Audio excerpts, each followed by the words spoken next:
मैं Abhishek Joshi, electrical engineering Birla group of companies. दोस्तों, आज हम लोग बात करेंगे मोटर और ड्राइव के कुछ बेसिक डिफरेंस के बारे में। कुछ व्यूअर्स के मुझे कमेंट आए हैं कि इंटरव्यू में अगर मोटर और ड्राइव के बीच में बेसिक डिफरेंस पूछे जाए तो हमें इसका किस तरीके से आंसर देना चाहिए। मोटर और ड्राइव में बेसिक डिफरेंस होता क्या है, इंडस्ट्रीज में जब प्रैक्टिकली आप वर्क करेंगे तो मोटर किसको कहते हैं ये तो हम सबको पता है, पर उस मोटर को ड्राइव कब कहा जाता है ये चीज उन्होंने पूछी है। और आज के इस टॉपिक में मैं इसी चीज को डिस्कस करूंगा। तो दोस्तों, बिना टाइम वेस्ट किए शुरू करते हैं।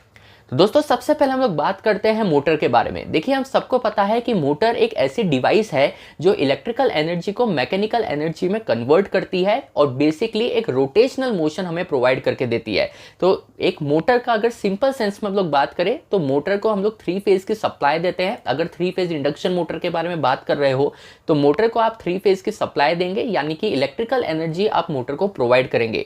उसके बाद मोटर की जो भी इंटरनल वर्किंग है उसके हिसाब से मोटर में मैकेनिकल टॉर्क प्रोड्यूस होगा, मोटर में मैकेनिकल एनर्जी डेवलप होगी, जिसके वजह से मोटर रोटेशन में आएगी और इसी को हम लोग मोटर का घूमना कहते हैं। अब दोस्तों, बात करते हैं कि इसी मोटर को फिर मैं ड्राइव कब कहता हूं, क्योंकि जब भी आप इंडस्ट्री में जाएंगे तो ये ड्राइव वर्ड आपको बहुत ज्यादा सुनने को मिलेगा कि आपकी जो ड्राइव है ये ओवरलोड पर ट्रिप हो गई है, या आपकी जो ड्राइव है इसमें आपको मेंटेनेंस लेना है। ये ड्राइव वर्ड आपको बहुत ज्यादा सुनने को मिलेगा। तो एक मोटर को ड्राइव कब कहा जाता है? तो देखिए, मोटर का मतलब तो हमने समझ लिया कि मोटर का सिंपल मतलब एक सिर्फ मोटर होती है, पर उस मोटर को जब भी आप इंडस्ट्री में यूज करते हैं तो उस मोटर के साथ आपको आइसोलेटिंग डिवाइस लगाने पड़ते हैं, सेंसिंग डिवाइस लगाने पड़ते हैं और मॉनिटरिंग डिवाइसेस भी लगाने पड़ते हैं। देखिए, किसी भी मोटर को जब आप इंडस्ट्री में रन करेंगे तो उस मोटर के प्रोटेक्शन के लिए आपको सर्किट ब्रेकर्स लगाने पड़ेंगे। सर्किट ब्रेकर बेसिकली एक आइसोलेटिंग डिवाइसेस है, एक सर्किट ब्रेकिंग डिवाइस है। तो आप मोटर के साथ सर्किट ब्रेकर लगाएंगे, इसके बाद आपको कुछ सेंसिंग डिवाइस लगाने पड़ेंगे, यानी कि आपको रिलेस लगाने पड़ेंगे, क्योंकि रिले ही वो डिवाइस है जो किसी भी एबनॉर्मलिटी को सेंस करेगा और सर्किट ब्रेकर को ट्रिपिंग कमांड सेंड करेगा। तो एक मोटर के साथ आपको आइसोलेटिंग डिवाइस लगाना पड़ रहा है, यानी कि सर्किट ब्रेकर लगाना पड़ रहा है, आपको सेंसिंग डिवाइस भी लगाना पड़ रहा है, यानी कि आपको रिले लगाने पड़ रहे हैं।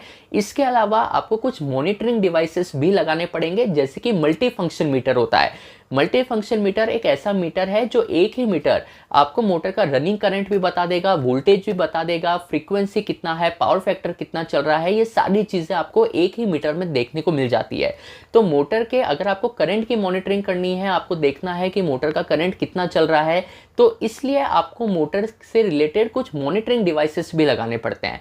तो इतना सारा सेटअप करके जो आपका एक फाइनल प्रोडक्ट, एक फाइनल सर्किट बनता है, इसी को हम लोग ड्राइव कहते हैं। तो ये चीज को आप बिल्कुल ध्यान में रखिएगा कि मोटर का मतलब तो सिंपल मोटर होता है, जो बेसिक डेफिनेशन हम सबने पढ़ रखी है।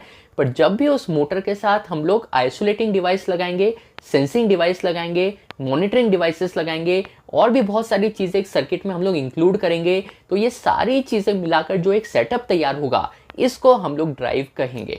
तो दोस्तों, बहुत बेसिक लेवल पर अगर देखें तो मोटर और ड्राइव के बीच में ये डिफरेंस होता है जो मैंने आपको बताया है। इस चीज को आप इंटरव्यू में भी बता सकते हैं।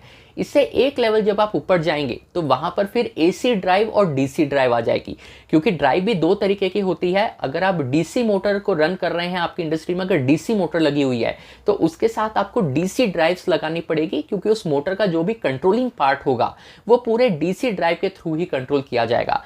अगर आप एसी मोटर पर वर्क कर रहे हैं, अगर आप 3 फेज इंडक्शन मोटर आपकी इंडस्ट्री में रन कर रहे हैं, तो वहां पर फिर आप एसी ड्राइव लगाएंगे, क्योंकि एसी मोटर का जो पूरा कंट्रोलिंग होगा वो एसी ड्राइव से कंट्रोल किया जाएगा।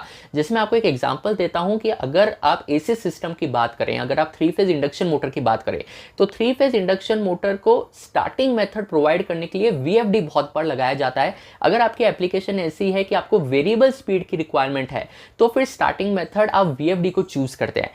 ये जो VFD है, वेरिएबल फ्रीक्वेंसी ड्राइव, ये भी एक्चुअल में अपने आप में एक ड्राइव है। तो VFD आप एक एग्जांपल मान सकते हैं एक AC ड्राइव का। इंटरव्यू में आप ये बता सकते हैं कि VFD AC ड्राइव का ही एक एग्जांपल है। तो जो स्टार्टिंग मेथड्स होते हैं, जैसे कि VFD होता है, इसको भी हम लोग ड्राइव कहते हैं। ड्राइव के 2 टाइप होते हैं, AC ड्राइव और DC ड्राइव। तो जैसे जैसे आप एक एक स्टेप आगे बढ़ेंगे, वैसे वैसे फिर ड्राइव्स में आपको बहुत सारे टाइप्स देखने को मिलेंगे, अलग अलग ड्राइव्स के अलग अलग एप्लीकेशंस आपको देखने को मिलेंगे। पर बेसिक लेवल में अगर आपको इंटरव्यू पॉइंट ऑफ व्यू से देखना हो तो सबसे बेसिक डिफरेंस जो होता है वो मैंने आपको बता दिया है। उसके बाद अगर आपको AC ड्राइव और DC ड्राइव के बीच का क्या डिफरेंस होता है, अगर आप एक लेवल आगे का सीखना चाहते हैं तो इस वीडियो को आप देख सकते हैं। इसमें मैंने AC ड्राइव और DC ड्राइव के डिफरेंस को मेंशन किया है। अगर आप वेरिएबल फ्रीक्वेंसी ड्राइव, जो कि एक बहुत ही पॉपुलर और बहुत ही ज़्यादा देखे जाने वाली AC ड्राइव है, इंडस्ट्रीज में नॉर्मली आपको VFDs देखने को मिलती है, तो VFD से रिलेटेड पूरी प्लेलिस्ट में आपको आई बटन में दे रहा हूँ। इससे जो AC ड्राइव्स है, जो वेरिएबल फ्रीक्वेंसी ड्राइव है, इससे रिलेटेड चीज़ें भी आप बहुत इजीली सीख सकते हैं। तो सबसे बेसिक लेवल मैंने आपको बता दिया मोटर और ड्राइव के डिफरेंस का। इससे ऊपर आपको जाना है तो प्लेलिस्ट को देखिए, AC ड्राइव और DC ड्राइव के डिफरेंस का जो वीडियो है उसको देखिए, आपका जो नॉलेज है वो और अपग्रेड होता जाएगा। तो दोस्तों ये बहुत बेसिक सवाल था, लेकिन प्रैक्टिकल पॉइंट ऑफ व्यू से देखें तो मोटर और ड्राइव के बीच में क्या डिफरेंस होता है, ड्राइव कितने टाइप की होती है, VFDs कहाँ लगाते हैं, DC ड्राइव कैसे कहते हैं, ये सारी चीज़ें आपको पता होनी चाहिए। तो दोस्तों ये वीडियो अगर आपको पसंद आया हो तो चैनल को सब्सक्राइब कीजिएगा। मैं आपसे मिलता हूँ कल ऐसे एक इंटरेस्टिंग टॉपिक के साथ। तब तक अपना ध्यान रखिए। Good bye.